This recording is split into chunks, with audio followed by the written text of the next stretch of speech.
world's most powerful launch vehicle, with twice the thrust of Saturn V rocket and the ability to carry up to 150 metric tons to orbit. For reference, a 1-liter bottle of water is 1 kilogram, so 150 metric tons is basically 150,000 1-liter bottles of water, or, as I like to think of it, one rather lonely blue whale. Now, today's test will be the first of many as we work towards transitioning Starship from a developmental to an operational program. Our primary objective today is to gather as much data as we can around the fully integrated vehicles. That means the booster and the Starship and the ground systems.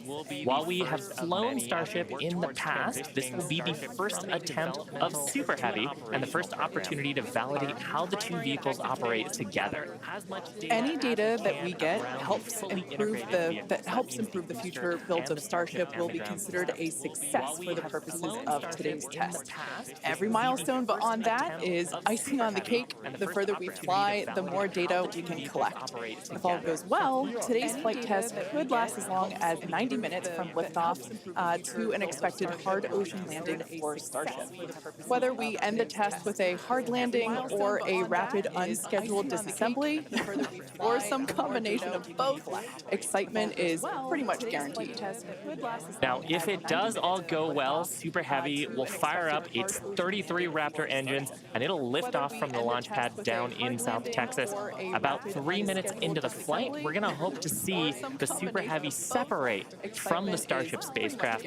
It'll then perform a flip maneuver. So there's that. You can see that on your screen. And then it'll boost back in order to make a hard landing in the Gulf of Mexico. And while that's happening, we hope to see Starship's 6 second stage engines ignite and watch as Starship coasts for about an hour at altitudes ranging between 150 and 250 kilometers before re-entering Earth's atmosphere and make its own hard landing in the Pacific Ocean about 250-ish kilometers offshore. Now, we are getting great camera views right now, but that's because we are on the launch pad, so we've got umbilicals and connections straight to the vehicle. But we aren't expecting to get very many good views once we get past booster separation. Yeah, we do promise, though, for any views that we do get, we will share them in real time. We are watching live with you all, so we're excited to see those views ourselves as well. Now, in a little bit, we are going to take a closer look at the vehicle and the launch pad. But first, today is a super exciting day.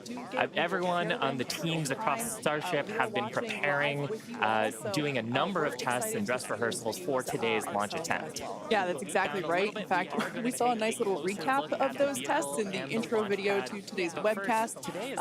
For those of you that are following along, you know that many of those tests ended in those rapid unscheduled disassemblies, or WUDs, as we like to call them. Yeah, that's exactly right. And it's been a long nice little recap of those tests in the intro video to today's webcast. Static fires. For those of you that are following along, you know that many of those tests ended in those rapid unscheduled disassemblies, or WUDs, as we like to call them. And it's been a long road to today. Just in 2022 alone, we had 9 static fires. We've had a couple of wet test rehearsals, and of course the launch control team has done numerous simulations as well. Yeah, that right there is our South Texas Launch Control Center. The teams that have been preparing for today's full-up integrated test. In fact, we've got a shot of Star Command at the South Texas Launch Control Team. Look at all the people ready for today's launch attempt. Yeah, that right there is our South Texas Launch Control Center. That is basically ground zero for everything. But with that being said, our very own Zachary Lupin is one of our SpaceX employees at our launch event in South Padre Island. Hey, Zach,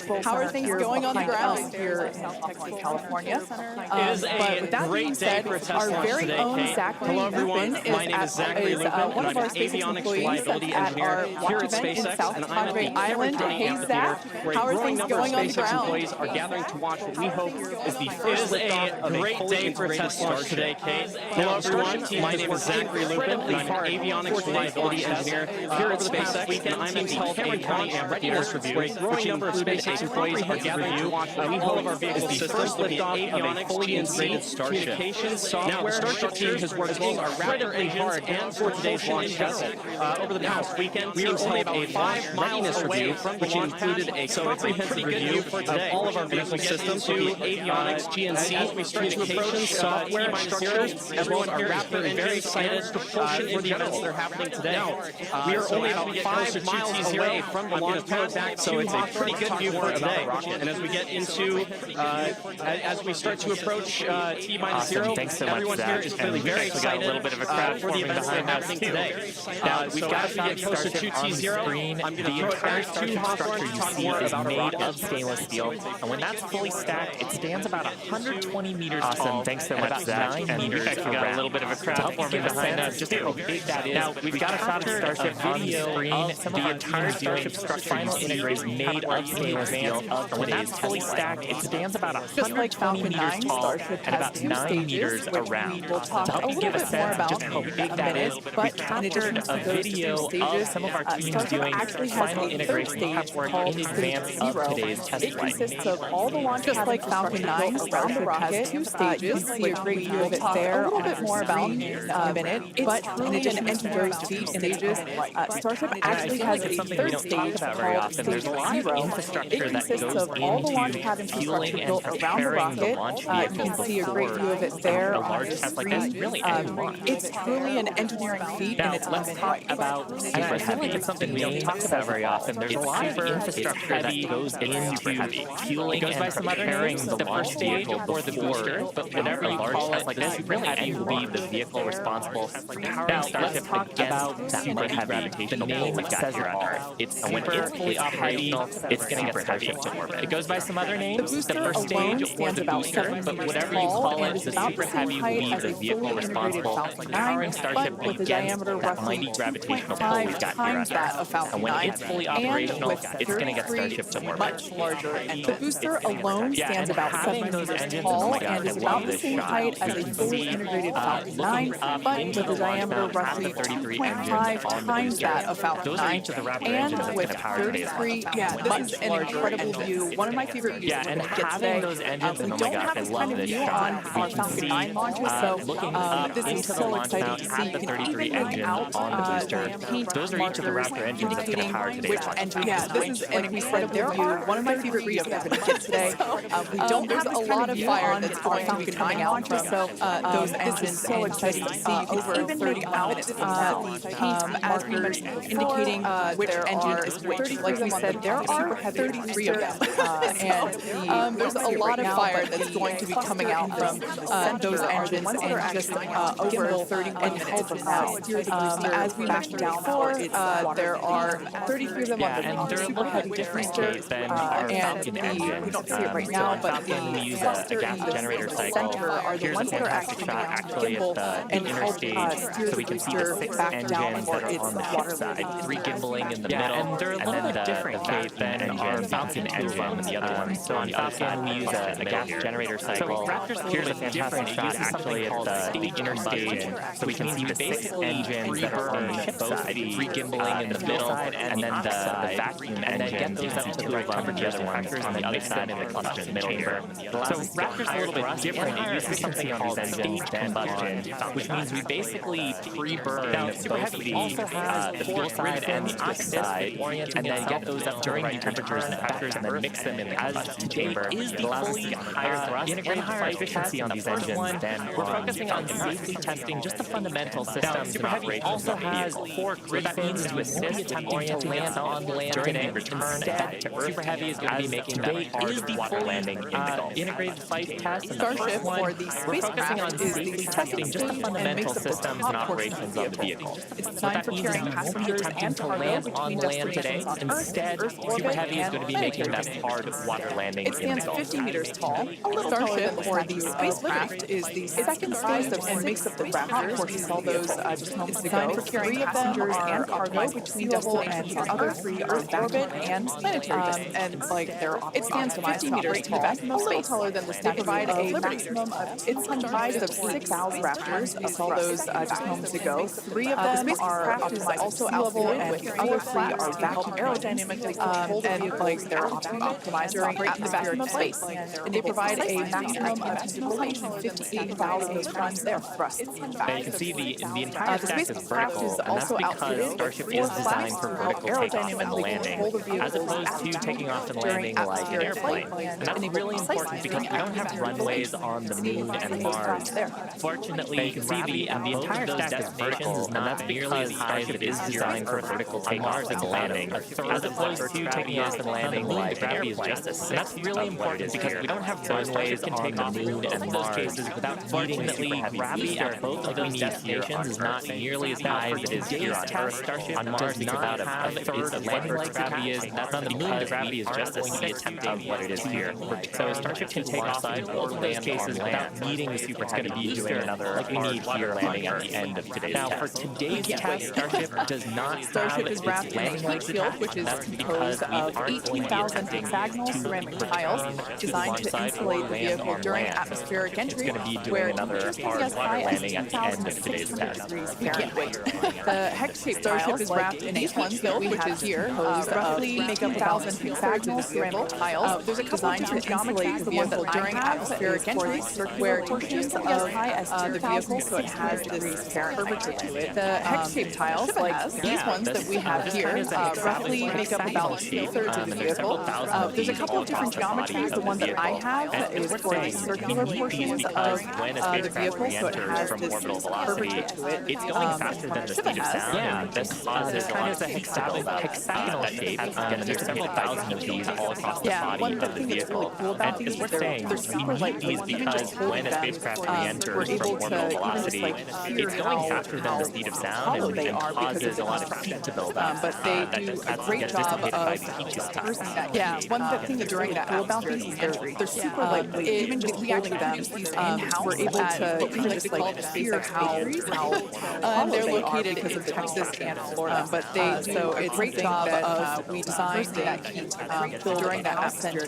Like you said, thousands of them. We actually produce these there at what we like to call the exterior of the. And they're located at this point in time. We are so it's something that we designed minutes and 18 seconds. So let's head on over to John thousands of them for an update on the countdown. Hey John, how do you see them on the exterior? Thanks, Kate, and good morning.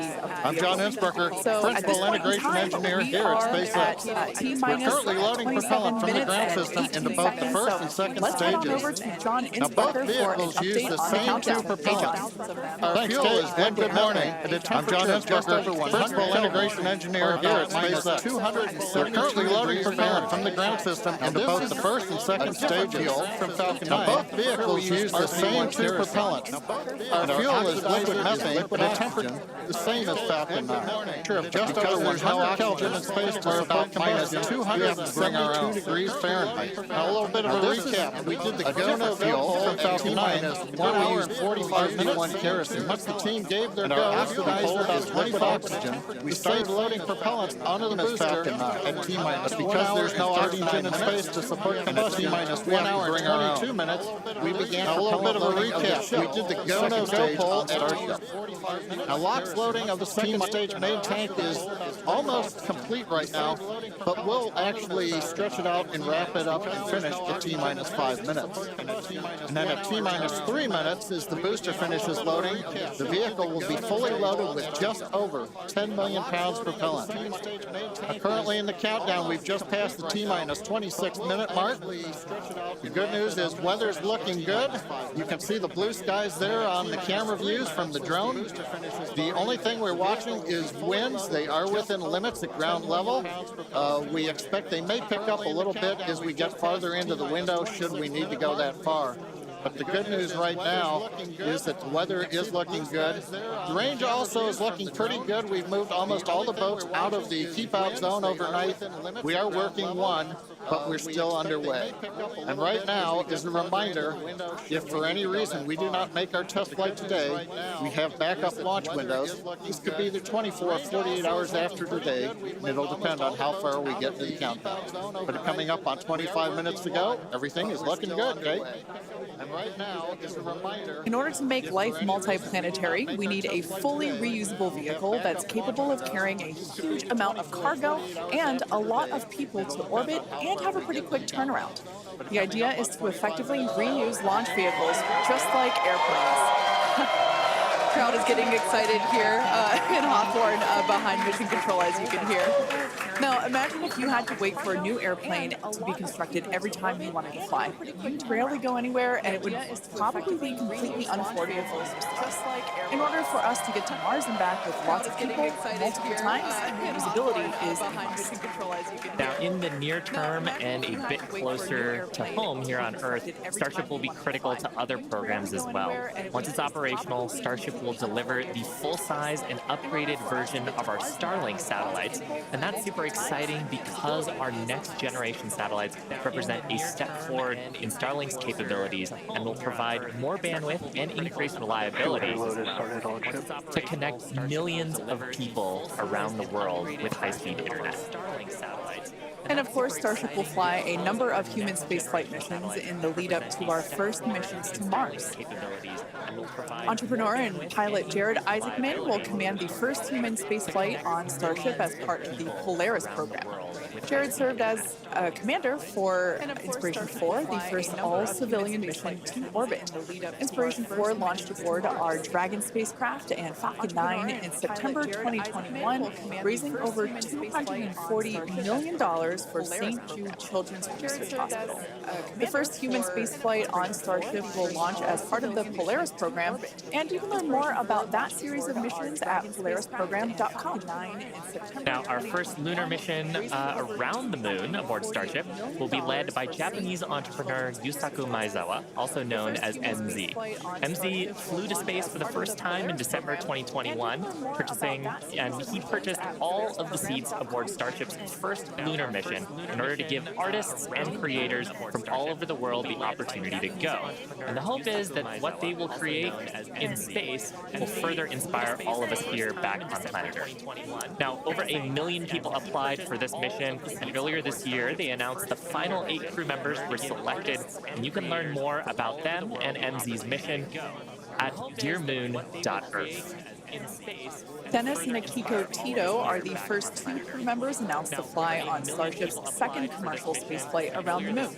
This will be Dennis's second mission to space after becoming the first commercial astronaut to visit the International Space Station in 2001, and Akiko will be among the first women to fly around the moon on a Starship. The Titos joined the mission to contribute to SpaceX's long-term goal to advance human spaceflight and help make life multiplanet. SpaceX is also incredibly honored to be part of NASA's Artemis program to establish a sustainable presence on the moon to prepare for missions to Mars. Starship's early test launches, followed by those regular Starlink deployment missions and propellant transfer demonstrations, are directly advancing NASA's Artemis program, along with SpaceX's ongoing mission to make life multiplanetary. SpaceX will conduct an uncrewed demonstration mission to the moon prior to the Artemis 3 mission, which will mark humanity's first return to the lunar surface in more than 50 years. It's an exciting future, but let's talk a little about how we got to today. Now, Starship testing ramped up in July of 2019 with the Star Hopper prototype. It's sort of a short version of the Starship that we see today. There's a picture of it on your screen, the lovable water tower. Now, standing at just over 18 meters tall, the Star Hopper had a single engine and was test flown to perform landing and low-level altitude maneuvers. Starship's initial flight test was a hop that reached about 20 meters in altitude. This was followed by a second hop, the one that we've got on our screen, that rose to 150 meters in altitude. We took a little jaunt away from the launch pad and ended up landing about 100 meters or so further away from it, and you can see that on your screen. Now, notably, this was the first time that we had used a Raptor engine in flight and demonstrated control of this kind. As a Star Wars fan, I can't not see a flying R2-D2 there. Now, after a series of 150-meter hop tests with earlier prototypes, the Starship program saw a huge breakthrough during a test flight of the vehicle known as serial number 8, or SN8. SN8 demonstrated a first-of-its-kind controlled aerodynamic descent and landing flip maneuver. Yes, I'm talking about the belly flop. This 12.5-kilometer hop test took place December 2020 and saw the SN8 prototype ascend to an altitude of 12.5 kilometers and conduct a belly flop maneuver. While it didn't stick the landing, the test was a major milestone in the development of Starship. I love seeing the belly flop maneuver. Now, testing continued with the prototype on serial number 9. That was a 10-kilometer flight test in February of 2021. We had a nominal ascent, engine cutoff, reorientation, and controlled descent were stable. However, we unfortunately had a dramatic ending to the end of that flight when we had a failure on its engine to relight. That resulted in one of those rapid unscheduled disassemblies. But what was really exciting about both serial numbers 8 and 9 is how quickly we were able to achieve just our primary objectives in those two high-altitude test flights. In addition to getting lots of great data, Starship successfully demonstrated control of the vehicle and subsonic re-entry capability. Ultimately, we performed 9 Starship high-altitude test flights in total, and in May of 2021, SN15 launched from Starbase, reached an altitude of about 10 kilometers, performed a number of maneuvers, and safely returned to the launch site. This was the first Starship prototype to fly, control its descent, safely land, and to be recovered in one piece. Now, having achieved that success in our suborbital campaign, one of the next big challenges for upper stage reusability is to survive the high-heating hypersonic phase of entry. Combined with the ability to refill our Starship's tank with fuel and oxygen while on orbit is what will enable a fully reusable transportation system that's designed to carry both crew and cargo on these long-duration interplanetary flights, and that's ultimately what will help humanity return to the moon and travel to Mars and beyond in our solar system. So as you can tell, it is nothing but an iterative process to get to the point that we are today and where we will go from here. That iteration is a core process of how we work here at SpaceX. We like to fly and we like to test early and often, both on the side of hardware and software. Yeah, that's an awesome point, Kate. Now, we are continuing our countdown to Starship liftoff just over 17 minutes from now. So, of course, let's check in with John for another status update. John? Thanks, Shiva. Clock is coming up on T-minus 17 minutes from liftoff. We're continuing to click towards 0. However, right now, we've just begun listening in. The first stage team is working a pressurization issue. They're troubleshooting that right now. Now, we do have the option, if need be, if we can't solve this, then we would hold the count and probably treat today as a wet test and not be able to launch. However, we are continuing to do propellant loading on both the Super Heavy and the ship stages. Most recently, we began loading liquid oxygen and methane fuel into the header tanks on Starship. At the very top, just underneath the nose there are 2 small spherical tanks. That's where the fuel and liquid oxygen header tanks are. That started at T-minus 27 minutes, and that propellant loading will continue until T-minus 9 minutes. We'll also continue loading the main tanks of the Starship second stage, although they're pretty much full right now. Everything will drain back as we get ready for launch at T-minus 5 minutes. Now, on the first stage, we're continuing to load the massive amount of propellant onto the Super Heavy booster. That's going to continue until T-minus 3 minutes. You can see the frost line on some of the views as both liquid methane and liquid oxygen go into the tank. It's 16 minutes and counting. We're also currently configuring the launch pad for liftoff. The booster hold downs are being prepared for the release at liftoff, and the second stage quick disconnect is beginning its configuration for release. the liquid oxygen and methane that are going into the second stage go through that quick disconnect. You can see it in some of the views, the arm that comes out just at the base of the second stage, now to move out of the way as we lift off. In the second stage, at the same time, the SpaceX team continues to check in with the Coast Guard. We're working one boat that's in the safety perimeter.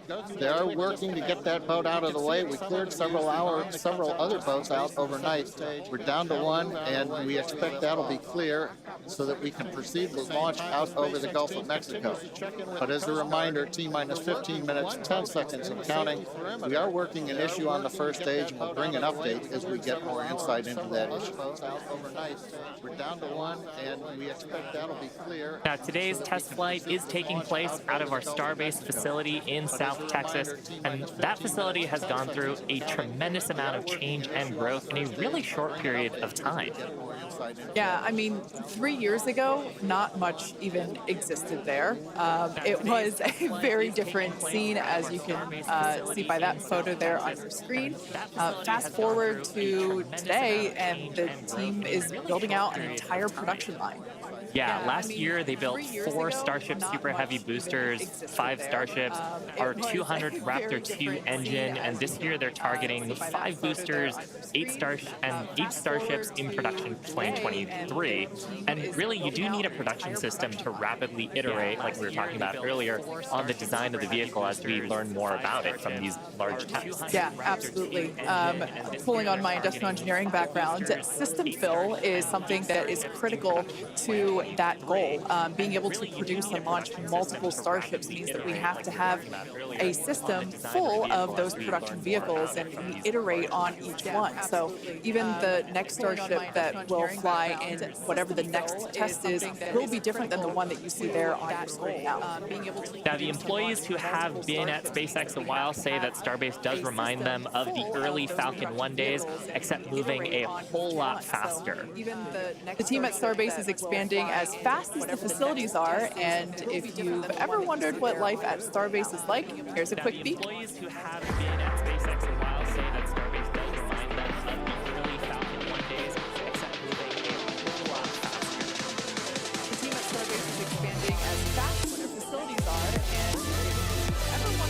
facilities are, and if you've ever wondered what life at Starbase is like, here's a quick peek.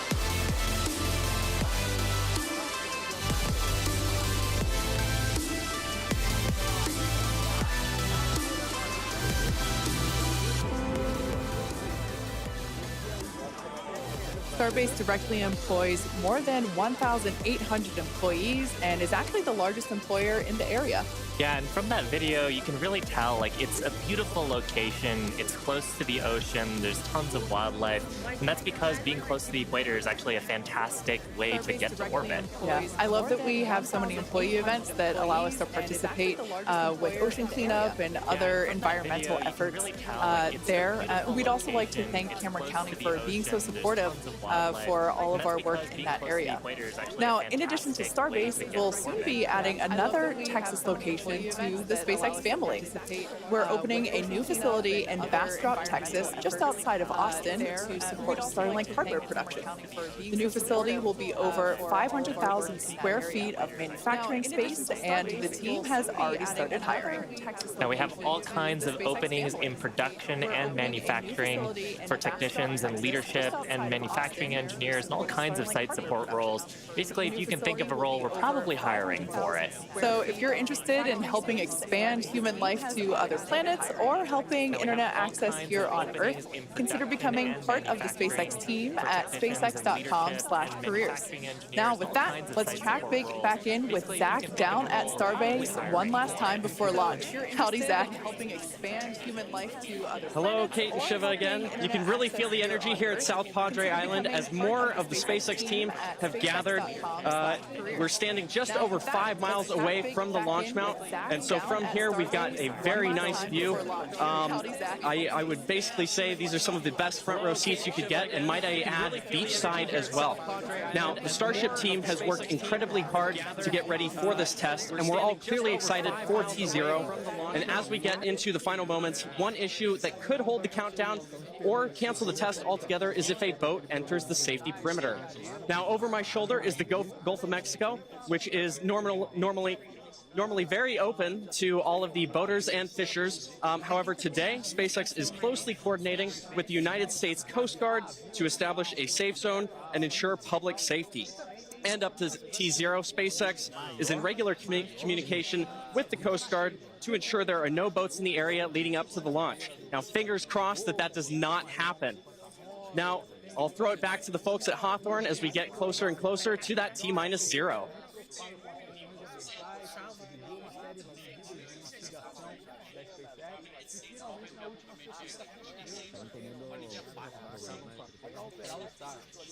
We're just inside T-minus 9 minutes and counting. We're listening on one of the background loops right now. Flight director is talking about the issue we've had on first stage, working the pressurization system. Decision right now is that we are going to stop the launch for today. We're going to transition the launch attempt to a wet dress rehearsal. So that means we're going to continue with the countdown sequence of events. We'll continue loading propellant, finishing up here shortly on the second stage. We'll also continue loading propellant onto the first stage, wrapping up at T-minus 3 minutes. We're also going to go through pressurization steps, other steps of the countdown. This will be a full validation for the team, but currently the plan right now is we're waiting for final word, is that I think at T-minus 10 seconds, we will finally stop the clock and then recycle the countdown for today. Now we're inside T-minus 8 minutes and counting. We're continuing to load propellant on both the first and second stage. You can see the Starship second stage with the heat shield tiles there. Carriage arms are open. You can see the condensation around the first stage tank as we load liquid methane, liquid oxygen into the large super heavy first stage. And that propellant loading is continuing until T-minus 3 minutes. As a reminder, and there's our great view looking up at the Raptor engines, the 33 engines. There's an outer ring of 20 engines, and then there's an inner set of 13. Those are the engines that can gimbal and adjust the course of the Starship vehicle on the way up, and of course, 33 motores Raptor no primeiro estágio. Como que vai ser isso ligando ao mesmo tempo? Será que vai dar certo? Será que vai tudo explodir? Será que vai sair pelo menos da torre? 7 minutos para o lançamento, hein? Realmente, o relógio está correndo. Não pararam, não. Vai ser só um ensaio molhado, né? Basicamente, igual do SLS. Uma válvula de pressurização parece estar congelada. 7 minutos para o lançamento, galera. Segura o coração. Não haverá lançamento hoje. Parece que uma válvula deu problema. Estamos aí na saga, gente. Estamos na saga aí desse lançamento. Esse aqui não. Falou aqui no... Só o primeiro capítulo. Falou aqui no Space Countdown. Mas já tá certo isso, então. A tentativa de lançamento Acabou de foi falar que tá tudo adiada feio, devido a um problema no primeiro estágio. A boa notícia é que tudo está indo bem.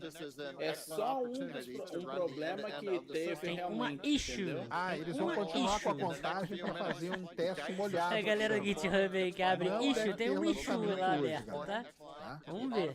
Uma válvula congelou. O sistema de terminação, o FTS, também vai ser acionado. Eles vão fazer todos os testes de como se fosse lançamento também. We won't need to arm it today as we won't be flying, and we'll do final thrust vector control checkouts. Ainda bem que eu escrevi no Scrub for Today. Checkouts or pressurization to complete. Hold and Scrub for Today. Tá? Eles vão até quando estiver faltando 10 segundos, tá bom? Porque eles vão aproveitar para fazer um teste molhado. O wet dress, que a gente chama. Tudo serve como teste, tá, galera? Tudo serve como teste, tá bom? Into a wet dress rehearsal here, and I actually now think we're coming up T-minus 5 minutes. Aí, foi isso que ele acabou de falar, Kate Shiva, it's been a good day. It's a little sad listening to the flight director say that we're going to have to stop at 10 seconds.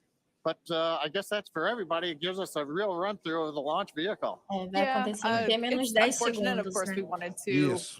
Eles vão com a contagem até T menos 10 segundos para testar. Isso aí que vocês estão vendo é o chamado Wet Dress Rehearsal, ou seja, o teste molhado que a gente fala, tá?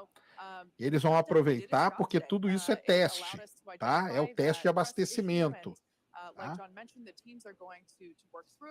Bem, eu avisei no começo que o Elon Musk tinha falado ontem, né? Mas... Não, e outra coisa, gente, esse adiamento também é importante, porque eles não vão tentar lançar de qualquer jeito, porque a intenção é que o teste dê certo. Então, eles não vão arriscar nada. E eles vão fazer esse outro teste aí para ver como que tá. Isso aí. Wet Dress Rehearsal, que chama. Teste molhado, tá? Ou seja, enche o tanque todo de combustível para ver como ele se comporta, tá bom? É isso que eles estão fazendo. Tá?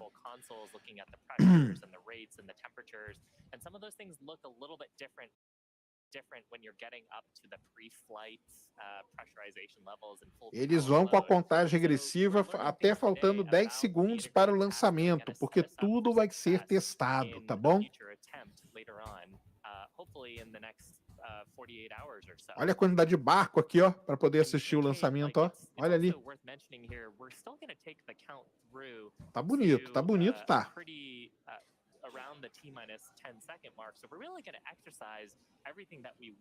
Today is super helpful, and that's exactly what we're doing. We are continuing to collect this data and allow the teams to have be better informed for the next attempt. Unfortunately, due to the needing to recycle the propellant, we are looking at a minimum of 48 hours until we are able to attempt this flight test again. So we're not quite sure what that timing will be at the moment, but we're looking at a minimum of 48 minutes, or excuse me, of 48 hours at this point in time. But Shiva, exactly as you said, things look a little bit different on launch day, and we allowed the countdown to do its job, to basically get to this point. To allow the teams to work through the issues, and we're going to continue, like we said before, we're going to this flight test down all the way to T-minus 10 seconds, and that will really allow the teams to pretend like this is launch day and continue and gather that data. Yeah, Kate, it's o Daniel tá on the one hand, it's a little. On the other hand, teste molhado, we cara, watched them go all the way through first abastecimento. Como combustível é líquido, a gente chama de teste molhado, ou seja, o foguete vai ficar todo ele como se ele fosse ser lançado. Só não vai ser lançado. Tá bom? Ó, vocês estão vendo? Só não gira a chave. Sadly, we just have the one issue, but that is letting the team continue to count down. Estão vendo que a contagem está continuando normal ali, ó. Não deu hold, não deu nada, tá? Yeah, so for those of you that have just joined us, we're now at T-minus 1 minute and 30 seconds to what would have been the launch of our Starship flight test. Tá aí a baía de motores do Super Heavy, 33, olha eles, olha os motores mexendo, olha que maneiro, ó. Today as a wet dress rehearsal Instead, we are not going to attempt launch. The teams are basically saying that we're stopping our A launch attempt for SpaceX today, diz and que we a are próxima expecting a tentativa de minimum of lançamento 48 seria hours in em order to 48 recycle. horas. So it's all good news, though. There's nothing really to be sad about other than we had hoped to be able to lift off today, but that's okay. A contagem continua, tá? Um problema de pressurização no primeiro estágio. Vai continuar até 10 segundos para o lançamento, olha lá, ó. Estão olhando ali o reloginho, ó. Isso mesmo aí que a NED falou. Ou seja, quarta-feira, tá? Para quem está chegando agora e nunca ouviu esse termo na vida, scrub quer dizer adiar.